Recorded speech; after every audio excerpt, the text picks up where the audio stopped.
లోనే ఇంతవరకు ఏ నాయకుడు గూడా అంటే ప్రజలకు డైరెక్ట్‌గా ప్రజల ఖాతాలలో ఇంతవరకు ఏ ఒక్కరు వేసి ఉండరు. ఒకవేళ వేసినా గూడా కాస్తో వేసి ఉంటారు గానీ, కానీ ఇంత పెద్ద మొత్తంలో ఒక నాయకుడు భారతదేశ చరిత్రలోనే ఇంతవరకు ఏ ఒక్కరు గూడా ఇలాంటి సంక్షేమ పథకాలనేది ప్రవేశపెట్టి ఉండరు. అది గూడా డోర్ టు డోర్ డెలివరీ చేసే విధంగా గూడా ఎక్కడా గూడా స్కామ్ అనేది లేకుండా, ఎక్కడా గూడా ఏ ఒక్కరికి లంచాలకు తావు లేకుండా జగన్మోహన్ రెడ్డి గత 5 సంవత్సరాలు, 2 సంవత్సరాలు కరోనా ఉన్నప్పటికి గూడా కానీ ఎక్కడా గూడా సంక్షేమ పథకాలు తగ్గించకుండా దాంటిని ఎక్కడ గూడా దాన్ని సన్నగిల్లకుండా దాన్ని డెఫినిట్‌గా వచ్చేసి పిన్ టు పిన్ ప్రతి ఒక్కటి మానిటర్ చేస్తూ వాలంటరీ వ్యవస్థను సృష్టించి ప్రతి ఒక్కటి కూడా ప్రజలకు అందే విధంగా చేశారు. అంటే ప్రత్యర్థులకు సైతం గూడా పూర్తిగా అందింది అంటే డెఫినిట్‌గా వచ్చేసి అదే ప్రత్యర్థులు ఈ మరోసారి కుటుంబ ప్రభుత్వం అధికారంలోకి రావడానికి కారణాలైన వాళ్ళు గూడా ఈరోజు మనస్తాపం చెందారనేది గ్రౌండ్ రియాలిటీ కనిపిస్తుంది. ఒక రకంగా చూస్తే గూడా.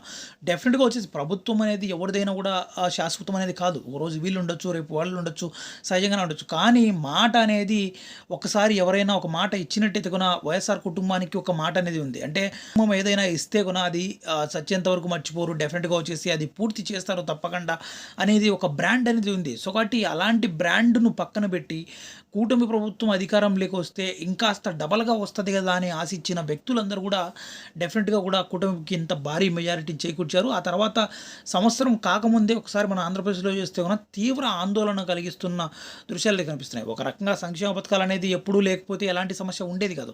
కానీ గత 5 సంవత్సరాలు జగన్మోహన్ రెడ్డి గారు చాలా పెద్ద మొత్తంలో సంక్షేమ పథకాలు చేశారు గనక సో, కాబట్టి ప్రజలు గూడా దాన్ని కోరుకుంటున్నారు. డెఫినిట్‌గా వచ్చేసి